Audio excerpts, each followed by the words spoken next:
Hello guys, in this video I'm going to show you how to edit the speed of your video on the Filmmaker Pro application.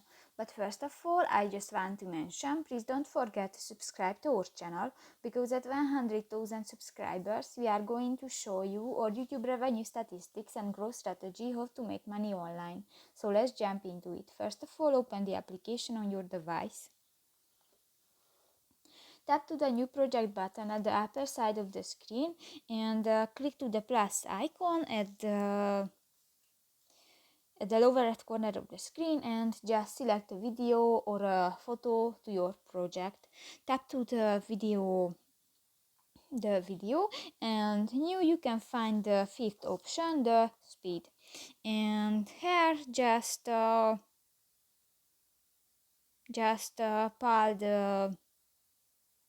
pull the button and you can edit the speed and you can set the slowly this video. So that's pretty much it for this video, guys. See you in the next one. Bye bye.